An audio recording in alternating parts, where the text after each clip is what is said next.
you're still here. And you get another chance this day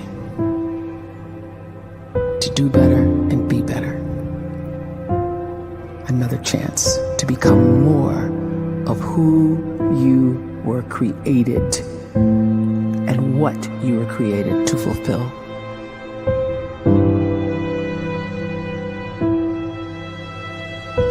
Everyone in the world is capable of living outside the role or beyond the roles that they place themselves in, no matter what it is.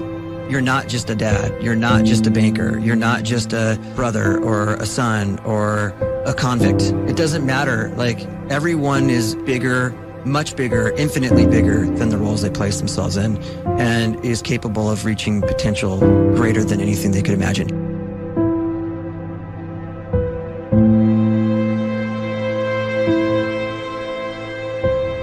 You can live the life you desire.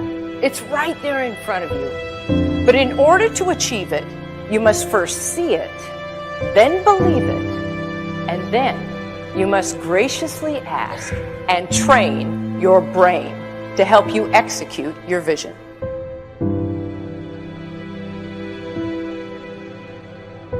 So when you start to focus and you delete distraction from your life, and you start to get seriously invested in doing one thing staggeringly well, and you practice that one thing over and over, a term to think about is mundanity.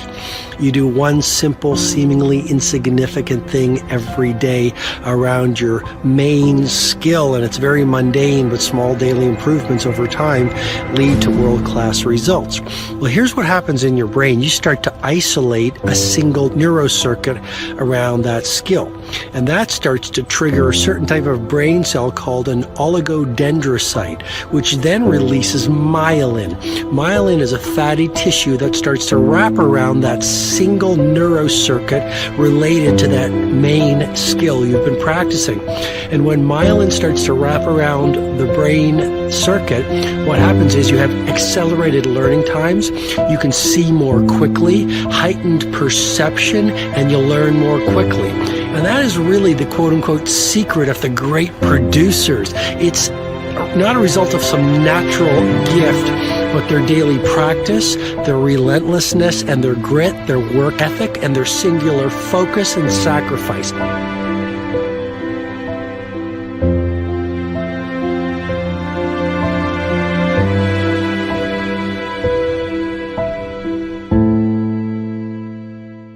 A great life is built not by revolution.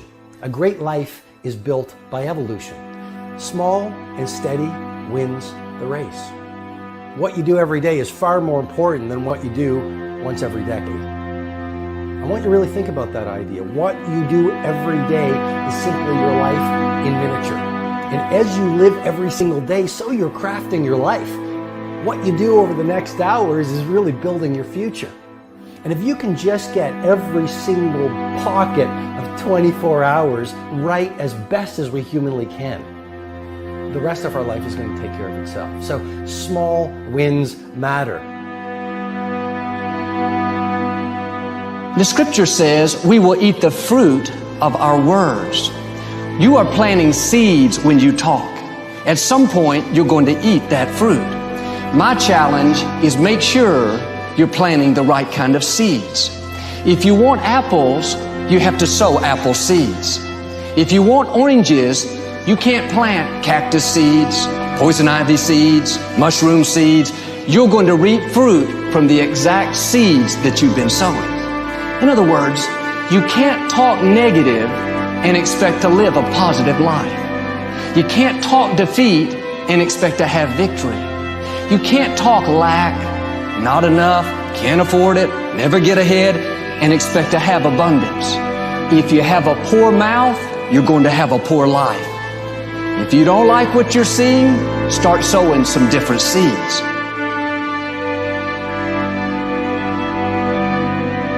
We may not realize it, but we're always feeding ourselves.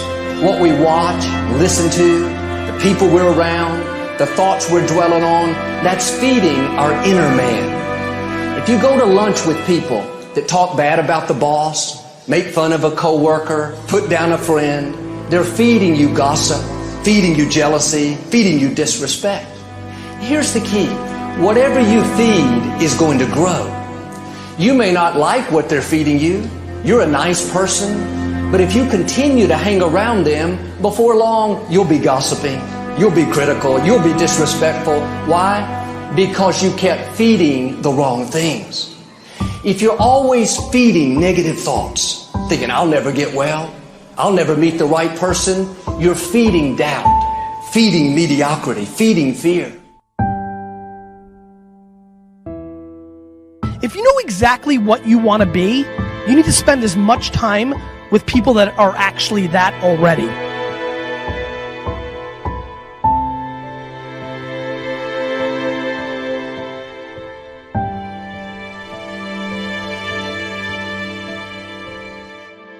You cannot let a fear of failure, or a fear of comparison, or a fear of judgment stop you from doing what's going to make you great. You cannot succeed without this risk of failure. You cannot have a voice without the risk of criticism. And you cannot love without the risk of loss. You must go out and you must take these risks.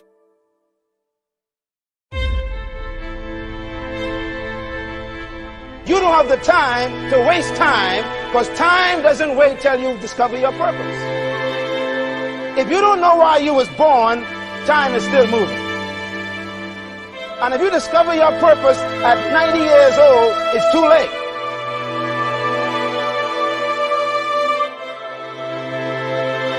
You don't know how young you are.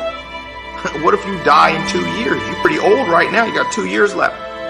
And if you're 50 years old and you're feeling discouraged, well, remember the advice about planting a tree. When's the best time to plant a tree? 20 years ago or today? So if you're 50 and you feel like life left you behind, well, get started right now. Better late than never. Better late than never. Don't think about time and age so much. It gets people distracted. When the whole world's distracted, you be focused.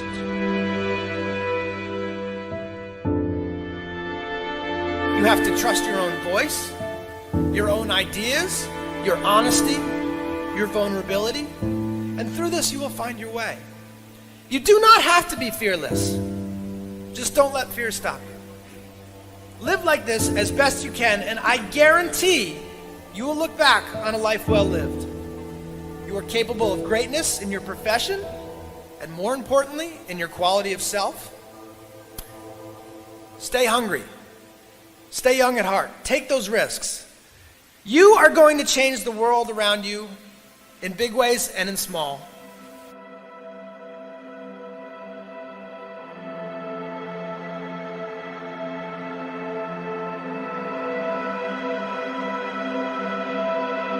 But see, anybody, if you want to, can go searching for a good plan, pick it, and start working it. And sure enough, as the time passes, as it surely will, 5 years from now, 10 years from now, then you'll be winding up wearing what you want to wear, driving what you want to drive, living where you want to live, become what you want to become. But now's the time to fix the next 10 years. And who can? Anybody.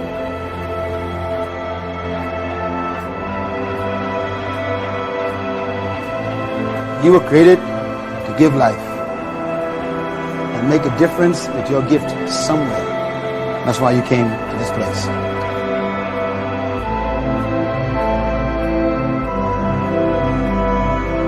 You want to improve? You want to get better? You want to get on a workout program or a clean diet? You want to start a business? You want to write a book or make a movie or build a house or a computer or put together some mobile application?